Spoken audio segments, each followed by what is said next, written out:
Hello, everyone. Welcome to Reiki Radio. I am your host, Yolanda. And today we sit for the second hour with my teacher, Frank Arjava Petter. And the conversation continues. And this time we are discussing storytelling as a way to understand the journey. So on Monday, we learned a lot about Arjava and his personal practice and even some layers of his personal expression. And today we go deeper again into the aspect of working with words through his writing and even through what he reads. We also dip a little bit into what goes on in this community in relation to the ongoing research about Reiki, the history, even in regards to the founder, Yasui Sensei. So it's another incredible hour, beautiful conversation. One of the things that really struck me that he said is, you know, I think we often think people write many books because they have so much knowledge and wisdom, and it's just a way of sharing it. Whereas our Java pointed out that he writes because he doesn't know, and it is a way of helping him to understand. So I thought that was very interesting, and there's so much more that you will get out of this conversation. If you want to learn more about Frank Arjava Petter and his work, go to his website, frankarjavapetter.com. The link is down in the show description. You can find out about his classes, his class schedule, Reiki classes, meditation classes. Also, learn more about all of the books he's authored in the past and stay up to date with what is upcoming. So sit back, get comfortable, enjoy the conversation, and I will see you on the other side. Okay, so we are back, part two with our Java Sensei to really talk about the beauty, the power of word and expression. Kind of curious, were you always a poetic person? Did you always think in a poetic way, or is this something that started to arise in you as you started developing a different kind of relationship with yourself? It's funny that you ask. Yesterday, no, day before yesterday, I found somewhere in my mess, I found poems that I had written when I was 16 and 17. Wow. And I started to read some of them, and I'm thinking, oh, wow, it's wow, for a little kid, wow, amazing. Huh? So I've had that poetic urge or artistic urge to express already when I was a teenager. And then something happened when I came to Osho that is something that happened to many, many creative people who were there, that when they met him, they stopped there what they were doing before. Mm. So many of the musicians stopped playing music for a while, huh? And I stopped writing. And then I started again after he died. Somehow, huh? I met an old friend of mine who was an astrologer, and he said, give me your data, your date of birth, time of birth, and all that. And then he said, he's 25 years older than me. He said, do you paint? I said, no, I can't even paint a dog or a cat, you know. I won't recognize what that would be. So he says, do you write? I said, I used to write. He said, get back into it. You will make your money with it. And I'm Mm. like, I make money with writing. But I trusted him because he was an old friend and one of my mentors. So I went back home. He was Austrian, lived in somewhere near Vienna. And a year later, I saw him again, and he said, okay, have you written anything? And I had started writing haikus in Japan. Mm. So I showed him. He said, oh, very good. And he was checking the syllables. He said, very good, but that's not it. Continue. So then I saw him again a year later, and he asked me, okay, have you written anything? I said, I've done a book on education. never was published. He said, very good, but that's not it. Keep going. And then a year later, I saw him again. And he said, what have you done? I said, oh, because we had the language school in Japan at the time. I'd written all the curriculum for German as a second language, English as a second language. He said, very good, but that's not it. Continue. Like, and then one day, a Japanese publishing company asked me if I could do a book on Reiki. And then again, I remembered it. I thought, maybe this is it. The book was never published, but in the end, it got published in Germany, and that was the Reiki Fire, my first book. So then the international Reiki community at the time was a big mess. Everybody was fighting. Everybody said, oh, my Reiki is better than yours. And the first reactions to the book were so negative that I called my publisher. I said, these people are all crazy. I'm not going to do anything. This will be my first and last book. But then I was given a number of documents. One was Usui Sensei's manual and some others. So I called the publisher. I said, okay, maybe I do one more, the last one. Okay.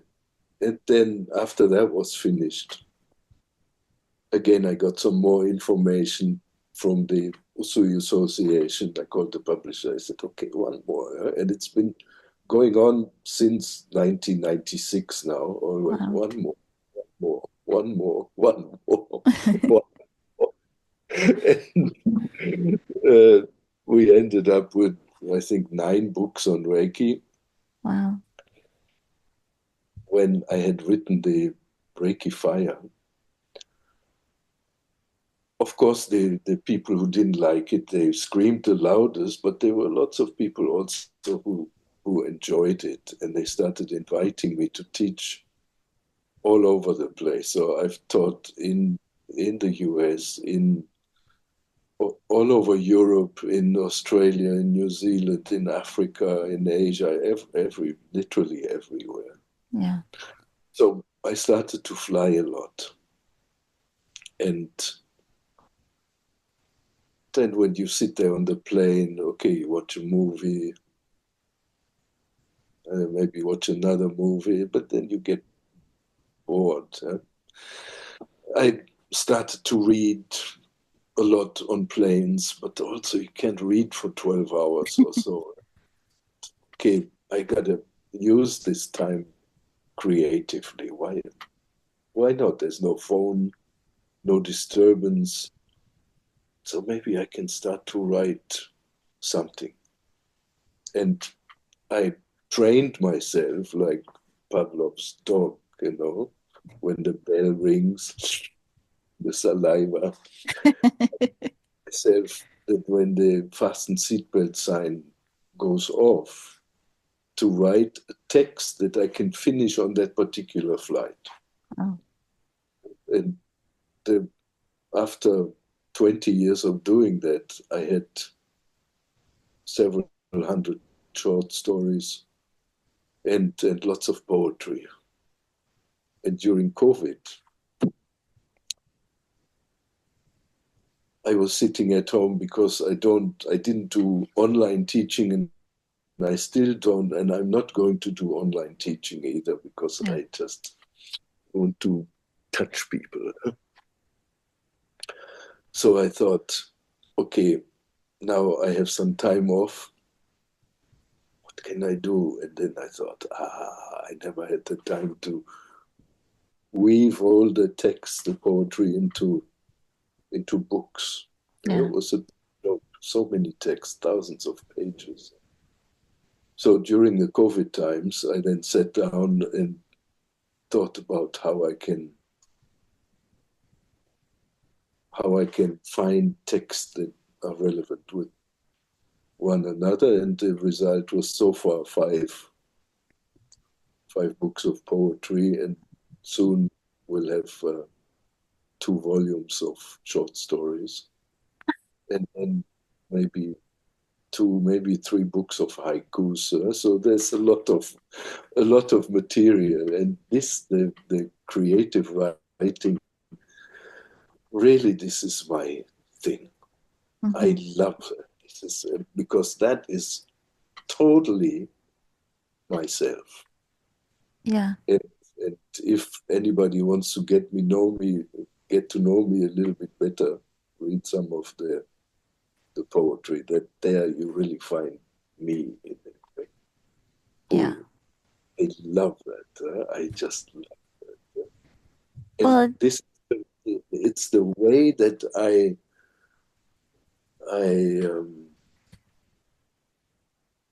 digest things, the way I understand things. So, for example, when I have a problem or an issue that I don't understand, something that is going on inside me that I don't understand, and I'm trying to grapple it, and I talk about it with my wife. She says, "Hey, Arjava, go and write something." So, what people think, and maybe our audience, maybe you guys that are listening, maybe you think, "Oh, this guy is amazing. He knows so much. He has written so many books." Wrong. Eh? I don't write because I know. I write because I don't. I don't know. I want to know. So in the writing process, hopefully, some wisdom appears. yeah. Then I understand the subject at hand. So I understood Reiki by writing about it. And I understand myself by writing poetry. No, So it's brilliant. I will say there's a couple things coming to mind. I mean, one, because I have read several of your poetry books, and I would say, of course, poetry in general, they seem like expressions of short stories, which is amazing.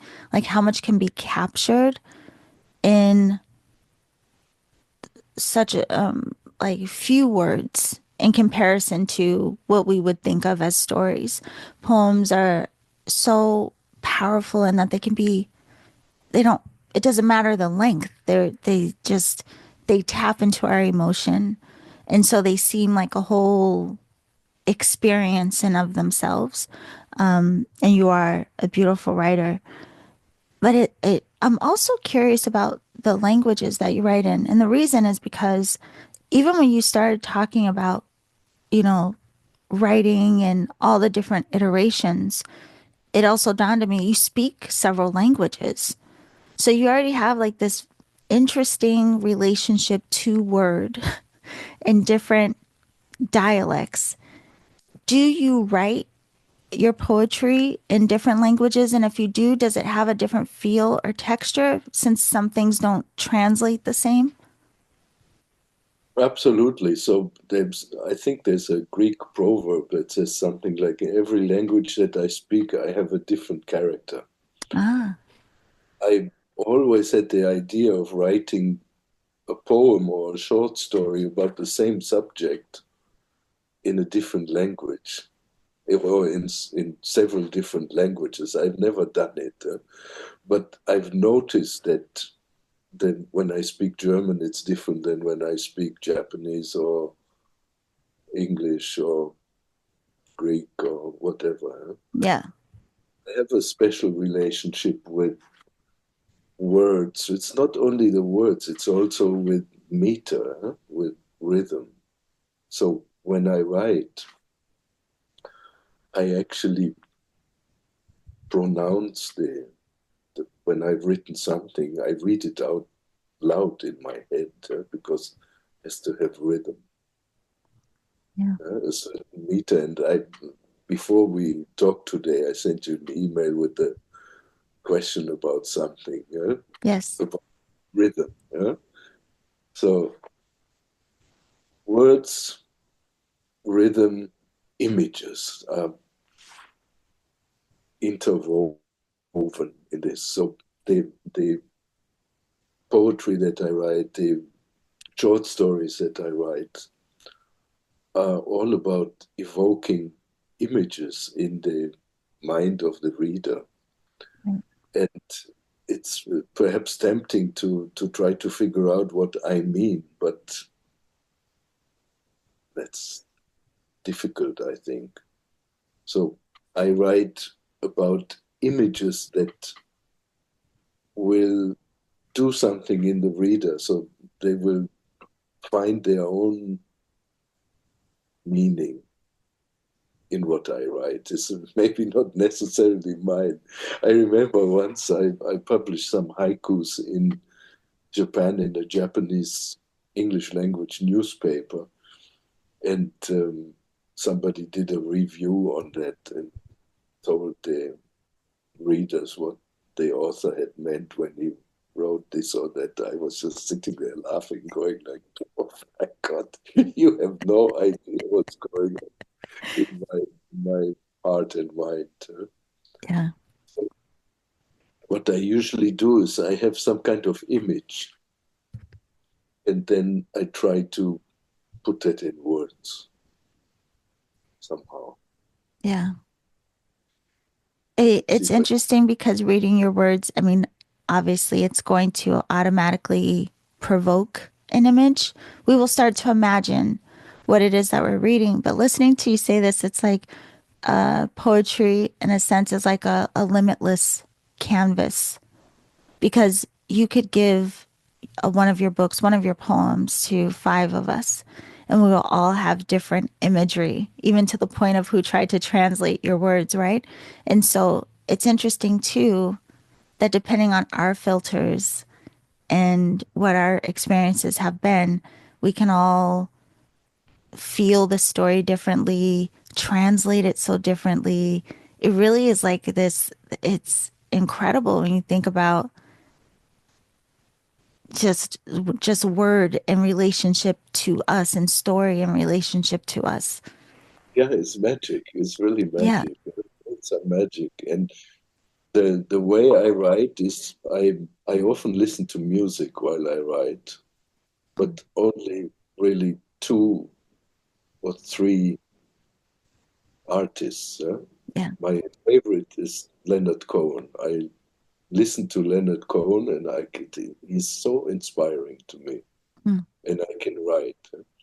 Or Bob Dylan, or my friend Deva Premal, whom I know from the days in India. So those three artists I listen to when I write, and that works very well for me. And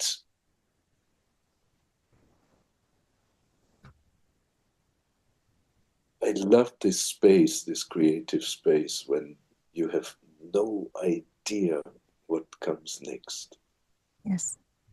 Yeah, this is one of my favorite things about writing because I have no idea, not the slightest. Yeah. The words just come, and I've found a way to open that creative channel at will. And this is another thing I learned from Osho. We we learned about some Hindu tantric meditation techniques, and mind you, tantra has really nothing or very little to do with sex. It's Right. all a misunderstanding, convenient misunderstanding. So this technique goes like this. You imagine a tension between your eyebrows on the third eye. Let mind be before thought. So allow the big mind to be more important than the individual thoughts. Mm. Don't give any attention to the individual, any special attention to the individual thoughts. Let your form, fill with breath essence, with Reiki, with prana, with ki, to the top of the head, and there shower as light. Mm. So it's a visualization technique again. So attention between eyebrows, let mind be before thought, let form fill with breath essence to the top of the head, and there shower as light. So I did this every day for, I don't know, a year and a half, 2 years, and that totally opened up my creativity. So Wow. because of that, I learned how to turn that thing on. I can sit down now and write a poem, Yeah. yeah, or anywhere, really. I can sit at the airport and write a poem, on the plane, in the marketplace, in the coffee shop. Doesn't matter what's going on around me. I just know how to turn it on. Yeah. I mean, that's really incredible. One of the things that's so interesting about what you're saying, the thank you, first of all, for even giving us a technique. I feel like you're giving us all little tips and tools throughout this. Thank you.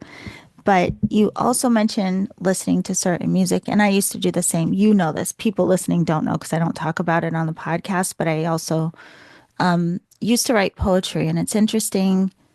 I haven't in years, but I would do the same sometimes. So it was either something I was trying to understand or figure out, and it would erupt in me as like this imagined story or scenario, and very much like you're saying, I have no idea where it's going to go, but that's really the beauty of it, of like what's revealed, and you allowing the words to just initiate them, and then see what the words kind of bring back around to you. But I also would have an artist, a music artist, that I would listen to sometimes, and it was to get me in a mood. So specific, kind of like how you're talking about language, we may have a different character in every language. It was that. Yes. Like I would listen to something that would get me in the character of like feeling like this moody mood because I knew it would do something to bring forward a certain voice, a certain aspect of myself that maybe typically was tucked away.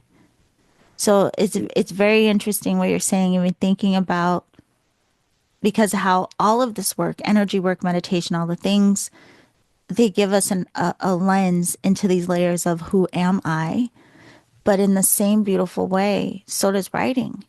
Like it can bring forward this like cast of characters and expressions of ourselves. Yeah, oh, you're getting me excited. I'm like, I want to write again. Hopefully, I'm gonna try the exercise you gave.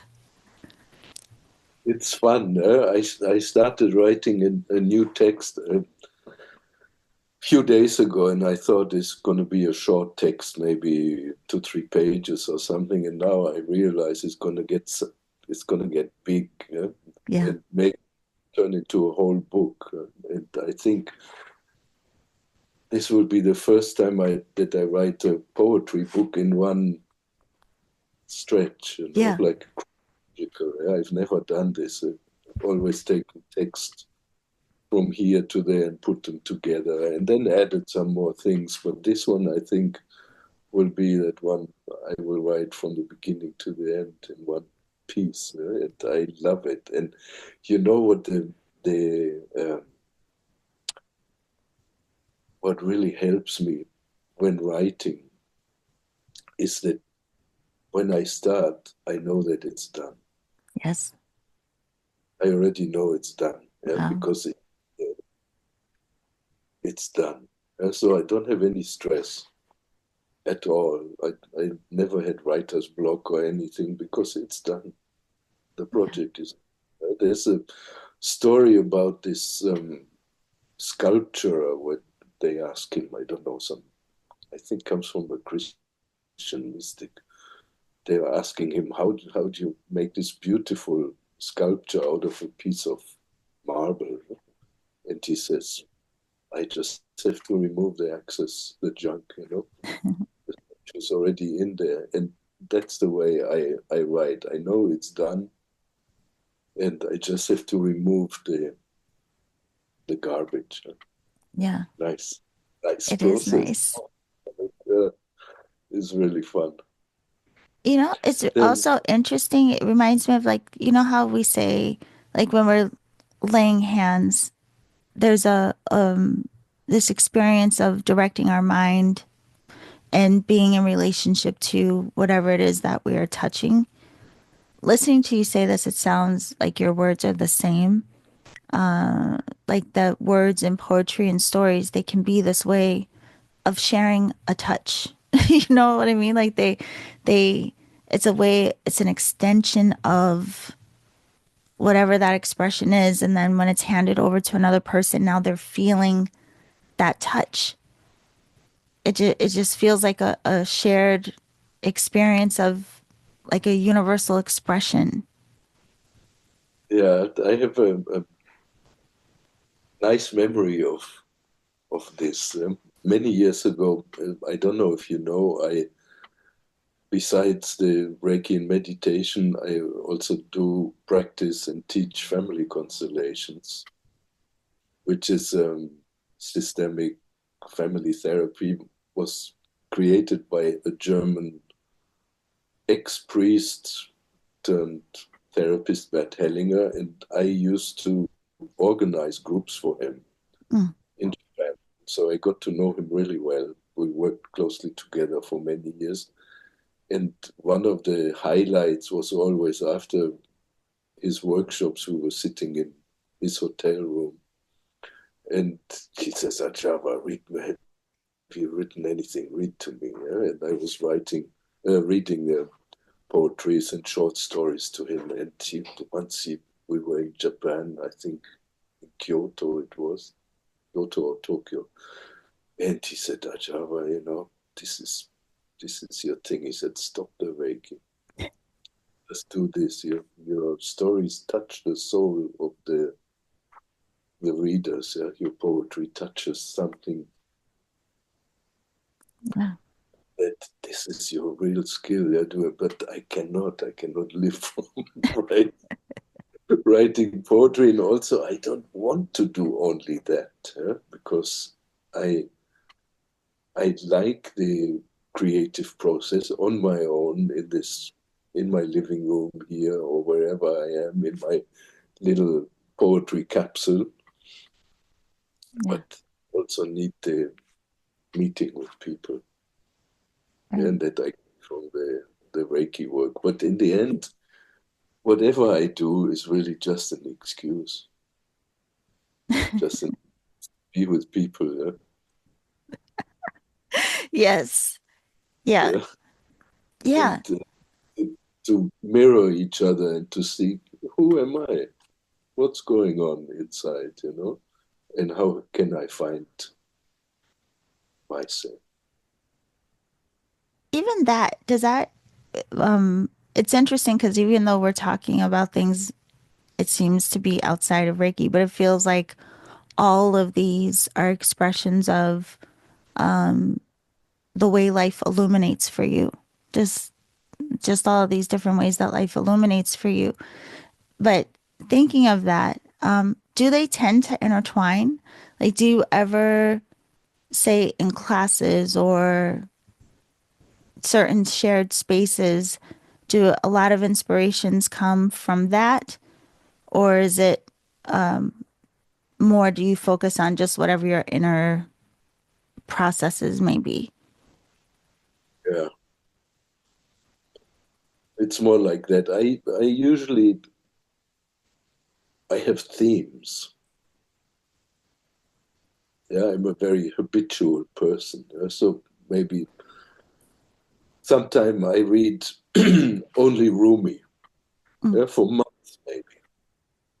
Then at other times maybe I read about Zen or Tibetan Buddhism, or then I read stories, literature, classics, yeah, Rilke or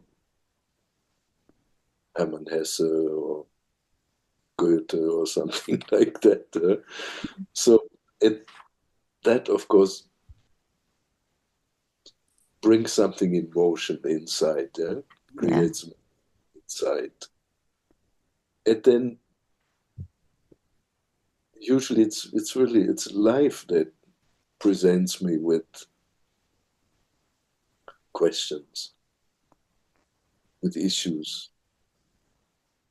Yeah, like we were talking earlier about the fact that I seem to get in trouble a lot with people. I don't know why. Yeah, and then maybe I want to figure out why is that? What is it in me that creates this antagonism? Or so, and then I write about it. Yeah. Yeah, that's how I learn. No, I love that you said that earlier. I write because I don't know, which is, yeah, it makes a lot of sense.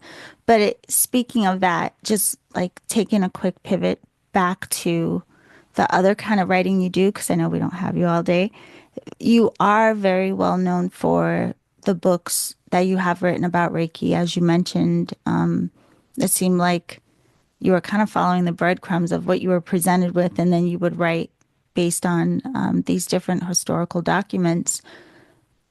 With that, is that a love and a passion of yours? The researching, the really getting to, I don't know, like uncovering different aspects of the roots, or because again, you do seem to be a lover of telling story. So do you enjoy the researching piece of the work? I didn't learn this professionally. I learned it by trial and error, and I do like it in the sense that I like to go, whatever I do, I like to go deeply into it. Yeah. Don't like to be on the surface. I really like, if I have a subject, I really go deep, deep, deep, deep, deep, and I want to figure out what is this? What is it all about? Yeah. And that's how I got into the Reiki research, not because I like research, Mm. not but I want to understand. I want to understand what's going on. What's the essence of that? That's why I researched it. I didn't want to research it to become famous, to write books. Where I want to see what the essence of Reiki is, and that's how I got into writing. Which reminds me, soon there will be another book with the Meiji Emperor's poems in German, English, and Japanese in one volume with beautiful, beautiful calligraphies by a friend and master calligrapher, Ari Lumen. Fantastic. Yeah? So that will come out soon. And then after that, the next project, which from my side is already done, is going to be a book on my experience of how many years? I don't know, 30 some years of Reiki practice. Wow. So it's How going to to be about your personal experiences. how to treat illnesses from A to Z. Yeah. Wow. Something I think people will enjoy reading. Yes. This is one thing I haven't done. Yeah? A totally practical book. And I remember when I told my wife, I said, "Hey, I got this idea. I'm going to do a practical book on Reiki." She says, "Oh, finally, you're doing." And then I was like, what are you telling me that I've been wasting my time? She said, no, no, I didn't mean that, but she's very hands-on and practically, in terms of Reiki, practically minded. She loves the treatments and everything. And I think many people will enjoy this book. This is really Yes. my life experience with Reiki in it. Yeah. No, I think that would be an incredible book. Like, I'm very curious, even having again sat with you and having learned from you, I would be very excited to read this book. But I'm also curious about, a lot of people are, of course, still doing research on Reiki. There's ongoing research in Reiki. I'm not going to really say what the topic is, but I will say I've had opportunities to interview people in a different platform that had to do with about some current conversation around the history of Reiki. When you hear about different things, maybe that are different than you've already considered or read about or learned about. Does any of that ever tempt you to go back into the research to go, you know, does your curiosity come in around it, or are you just not attached to the research aspect anymore? I do. So of course, I'm interested. I remember years ago, somebody said that he had found Usui Sensei's diaries many years ago. And of course, I was interested, Yeah. but soon we found out it was all a bunch of channeled stuff. So, as a researcher, I have the interest in it, and of course, I have the interest in the work that other people, other researchers do. Yeah. And I get their, I read their books, and I'm open-minded. On the other hand, of course, I also have lots of knowledge about the subject, and I have a pretty good judgment of what is substantial and what is not. Yeah. Yeah. Yeah. I'm That's gonna not ask. that's not always easy. So it might sound arrogant, but it's really not. It's just I I know a lot about the subject at hand. So recently, I heard there's some talk about Usui Sensei not being the real founder of Reiki, and I have read the books that talk about that, and I just want to pull my hair out. That's the topic where I was talking about. And when I Yeah, first heard it, you came to mind because I really did think like, oh, I wonder if he's going to. Yeah. Yeah. But I just want to give a little context too, because a lot of people may not know you in all of your travels and your study, your work in your life. You had the opportunity, one, you lived in Japan for several years, but also you had a lot of, I would say, like maybe, I guess what we consider thought of like oral tradition. Like you had a lot passed on to you from your teacher. And you had a lot of stories that may have, and a lot of information that may have been given to you, even maybe beyond what people would be privy to in the research that they do. Like you've had maybe a lot of different access, we'll say, than everyone may have had. So you may have different lens or a different way of seeing or thinking about a lot that is presented to the rest of us.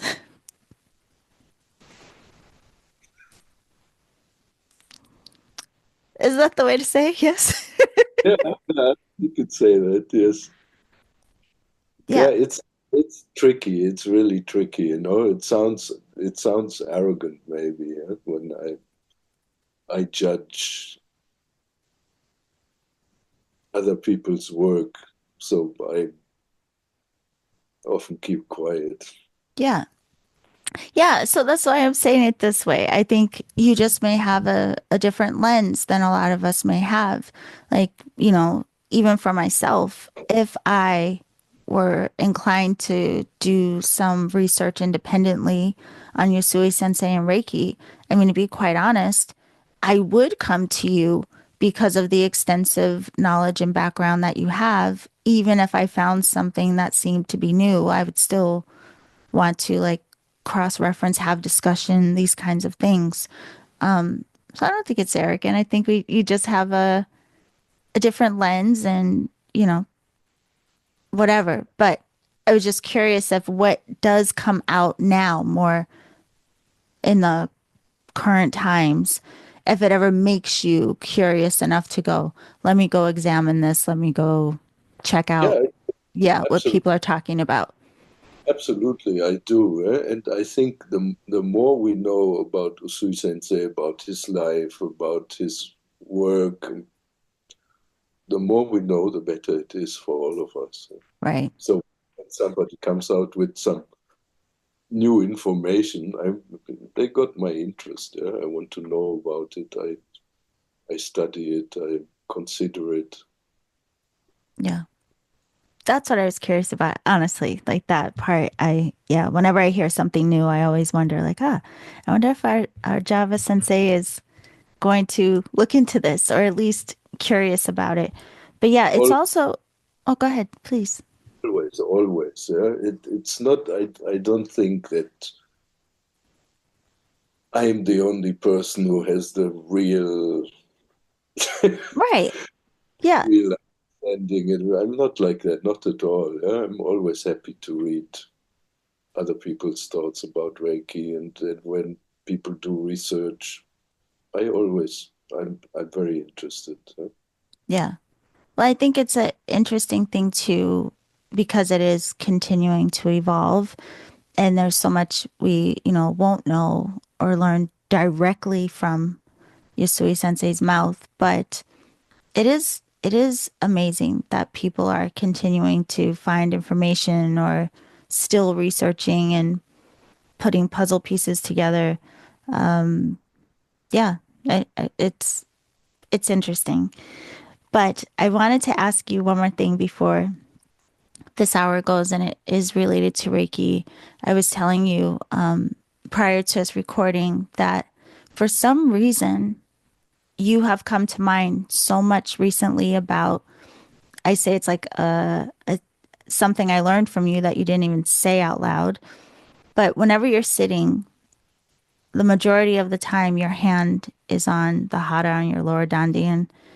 And I've seen you this way. I mean, it's how you are in class. It's how you are when you're telling stories. You're sitting and your hand is on yourself. And it just occurred to me years later, like he's always in connection with himself. He's always in practice. His hand is always right there. So I wanted to ask you about that and I guess like what that does for you in your practice. So the meaning of my name, Arjava, is an Indian word that comes from Jainism, yeah, the religion of Jainism, which is the original religion of Osho. And he said somebody with that name is somebody whose entire energy is on the spiritual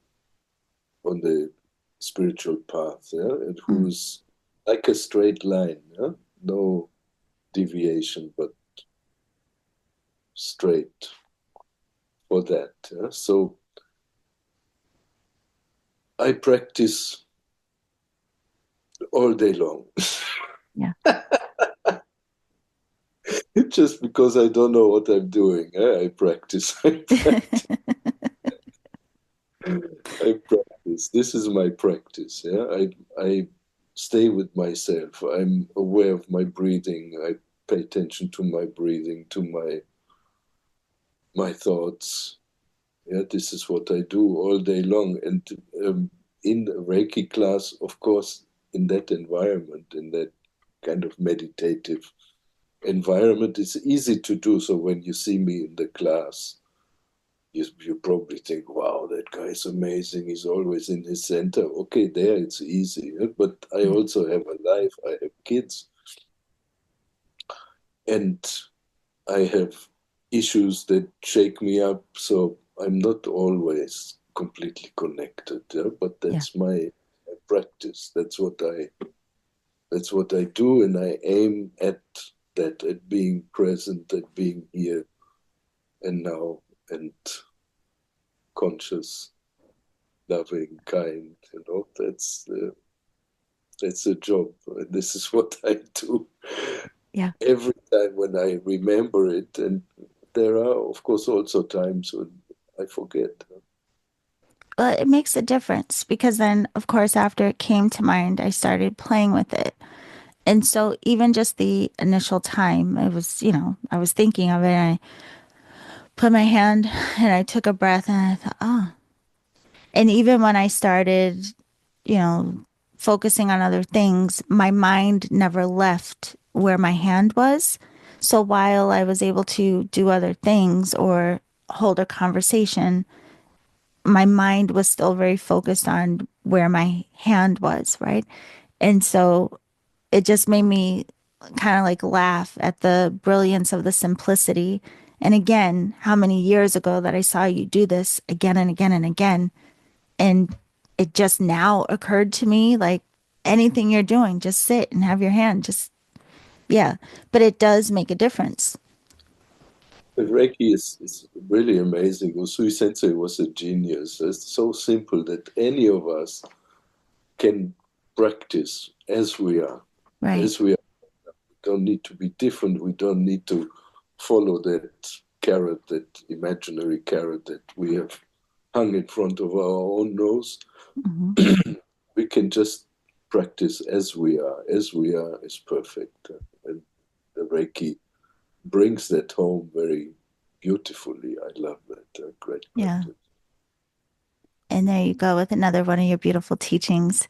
And I think that's such a wonderful way to wrap this up, to remind us all to practice as we are. Again, I personally am so thankful to finally be able to reconnect with all of the movement and all of the things going on. And we know you have a busy schedule. I just want to make sure that people know, again, although you are going in a new direction, you still are offering Reiki classes. And as we mentioned in the last hour, we can even come to the Reiki dojo in Greece. But are you still doing some traveling in the teaching as well? Yeah, yeah, absolutely. I will go in. I think my next trips are in May.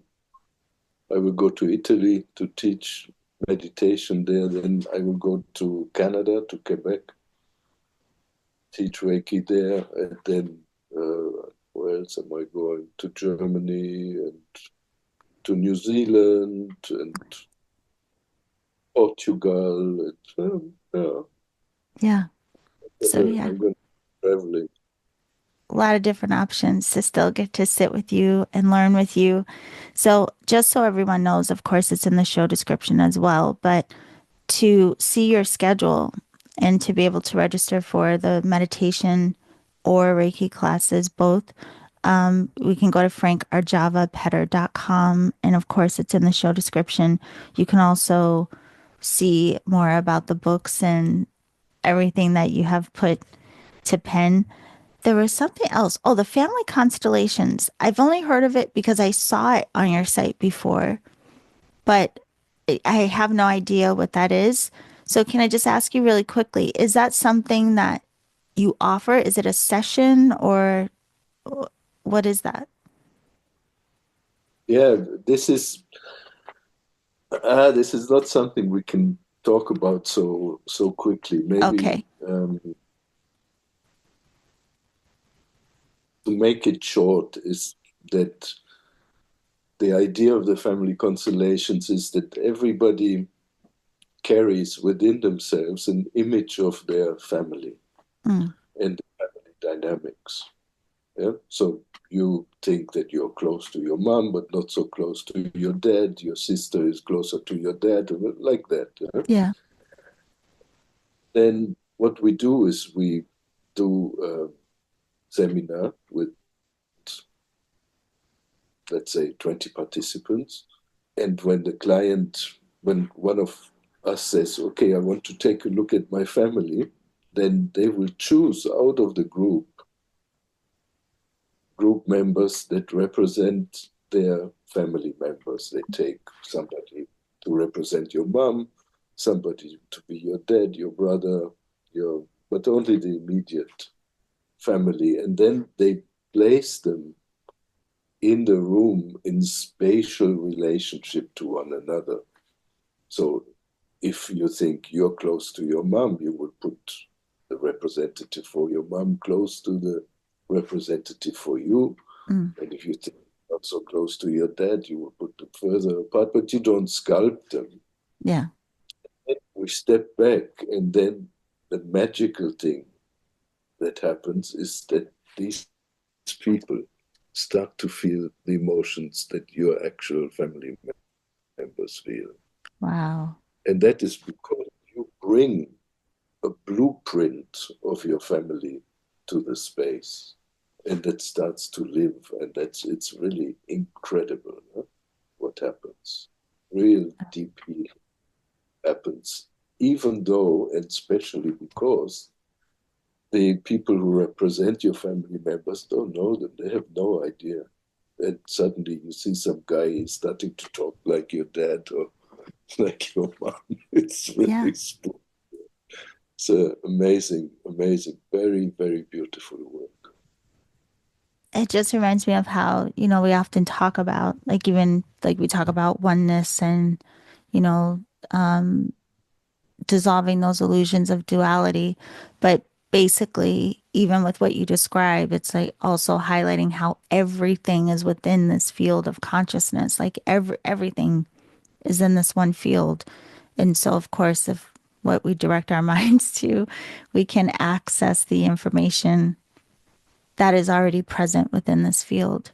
Yeah. So, yeah, I will We are, then. I'm we sorry, are go ahead. much more connected than we think we are. Yeah. Yeah. It's all one, the whole Yes. package. All earth is all one. Yeah.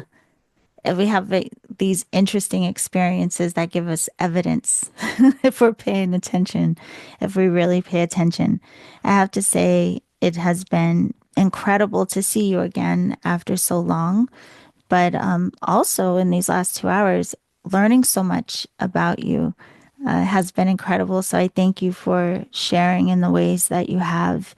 And if we get an opportunity to meet with you again, then I would love to ask you more about the constellations, the family constellations, because again, not that familiar, but it sounds very interesting.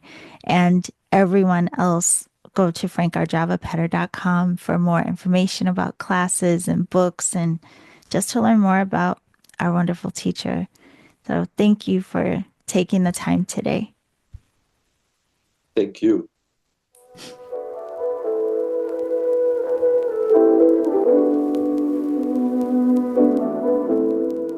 Many thanks again to my teacher, Arjava, for sharing this time with us today here on Reiki Radio.